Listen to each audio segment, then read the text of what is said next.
दिल्ली में बजबजाती नालियां, गंदे नाले और पानी के लिए तरसते लोग। एक 8 साल का बच्चा जर्किन का जुगाड़ बना के उसका 8 साल और 12 साल की बहन दोनों लोग टिका के ले जा रहे हैं।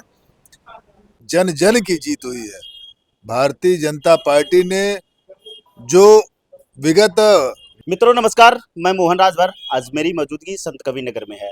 हमारे फ्रेम में दिख रहे हैं, किसी पहचान के मोहताज नहीं, हमेशा सुर्खियों में बने रहते हैं। भारतीय जनता पार्टी के वरिष्ठ नेता एवं घनघटा विधायक गणेश चौहान जी हैं और दिल्ली में एक प्रचंड जीत हुई है भारतीय जनता पार्टी की, जिसको लेकर कुछ बातचीत करेंगे। बहुत बहुत स्वागत है आपको हमारे चैनल में। धन्यवाद आपका। 27 साल बाद दिल्ली में भारतीय जनता पार्टी की जीत हुई है, क्या कहना चाहते हैं? भारतीय जनता पार्टी ने दिल्ली के जन जन की जीत हुई है। भारतीय जनता पार्टी ने जो विगत वर्षों से 2 बार इस तरह से झूठ के जाल में फंस जा रही थी दिल्ली की जनता, उससे निवृत्त होने का काम किया है। दिल्ली देश का चेहरा है, देश का दिल है। जो भारत विकसित भारत की तरफ बढ़ रहा है, उस दिल्ली में पानी के लिए लोग तरस रहे थे। जो भारत एक अच्छा घर घर नल के माध्यम से जो भारत सबको आवास मुहैया करा रहा है, जो भारत सबको शौचालय मुहैया करा रहा है, जो भारत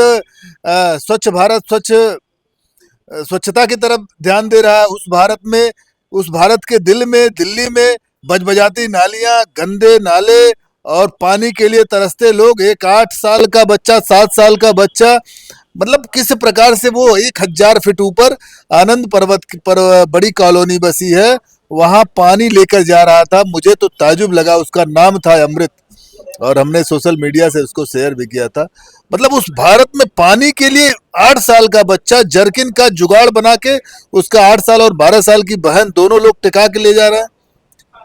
ऐसे देश के दिल में जो एक भ्रष्टाचार का, जो एक झूठ बोलने का पराकाष्ठा पार हो रहा था, उस पर विजय श्री हासिल हुआ है। सत्य की जीत हुई है। सबका साथ सबका विकास का जीत हुआ है। नरेंद्र मोदी जी का जो एक जन कल्याणकारी, जो एक सर्वे भवन्तु सुखिनः का जो उनका मूल मंत्र है, उसका जीत हुआ है। यह जीत देश के जन जन का हुआ है। यह जीत देश के दिल का हुआ है। यह देश के हृदय का हुआ है, देश के चेहरे का जीत हुआ है।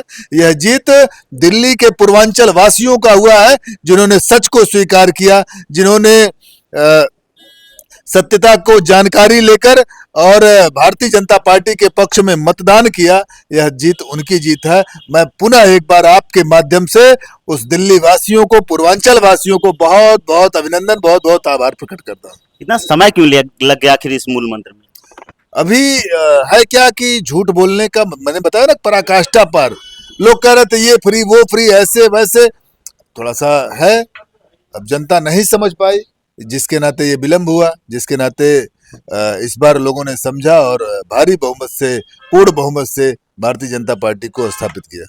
आखिर केजरीवाल की क्या कमी रह गई थी जिसमें फ्री बस, शिक्षा, तमाम प्रकार की सुविधाएं दी जा रही थी जनता को? आखिर कहाँ से कमी रह गई? केजरीवाल से जाके पूर्वांचल वासियों में जो गंदी नालियां, जो पानी का संकट, जो जिस प्रकार से समस्या झेल रहे थे लोग, जहां कहने के लिए मोहल्ला क्लिनिक का चलाया जा रहा था, लेकिन उस क्षेत्र में लोग किस प्रकार से जानवर का जीवन जी रहे थे। जहां आज भी वो जो संकट हमने देखा, अभी विगत दिनों में मैं था, जो संकट था उसका कोई जवाब नहीं है। किस प्रकार से झूठ के पुलिंदे में लोग फंस जाते थे, और क्या झूठ रहता था कि तुम्हारा घर गिरा दिया जाएगा। ऐसा झूठ जिसका मतलब कोई भी, नरेंद्र मोदी जी करोड़ों लोगों को आवास दे रहे हैं, सबको पक्का छत मुहैया करा रहे हैं, उसको ये झूठ के पुलिंदे में बात करें तुम्हारा घर गिरा दिया जाएगा, तुम्हारा झुग्गी झोपड़ी, तुम्हारा ये जो मकान बना हुआ है 2 मंजिला 3 मंजिला सब बराबर कर दिया जाएगा।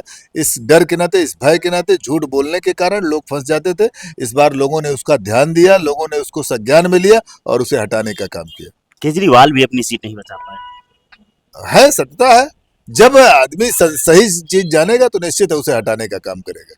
जिस तरह से लोगों को भ्रमित किए थे, लोगों के बीच में झूठ बोलकर स्थापित थे, लोगों को सच्चाई का जानकारी हुआ तो इसके नाते हटाने का काम किया।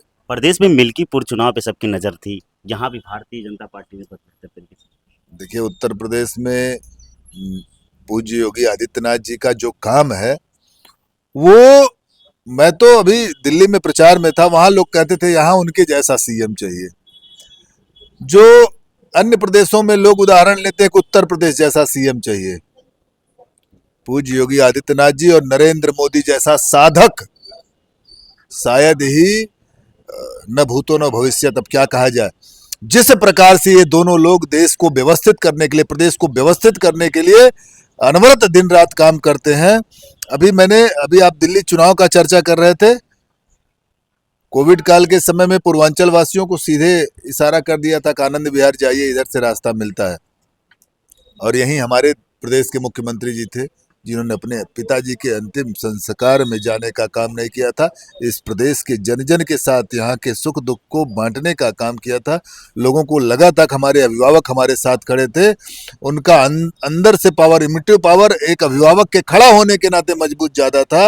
एक ठीक से व्यवस्था के नाते उनको जिस प्रकार से बनने योगी आदित्यनाथ जी जिस प्रकार से इस समस्या को अपनी समस्या मानकर ठीक प्रकार से प्रदेश की जनता जनार्दन को बचाने का काम किया, वह सराहनीय था। इसके नाते मिल्कीपुर की जीत हुई है। मिल्कीपुर की जीत प्रभु श्री राम जी का भव्य राम मंदिर निर्माण के नाते हुई है। प्रभु श्री राम जी के जो 500 वर्षों से हमारे पूर्वजों ने अपने प्राणों की बाजी लगाकर जो सपना देखा था, उस पर विजयश्री हासिल हुई, उसके नाते हुई है। मिल्कीपुर की जीत सबका साथ सबका विकास के नाते हुआ। मिल्कीपुर की जीत नरेंद्र मोदी और योगी आदित्यनाथ जी के समर्पण के नाते, जो उनका भाव है, जो सबका साथ सबका विकास का, उसके नाते मिल्कीपुर का जीत हुआ है।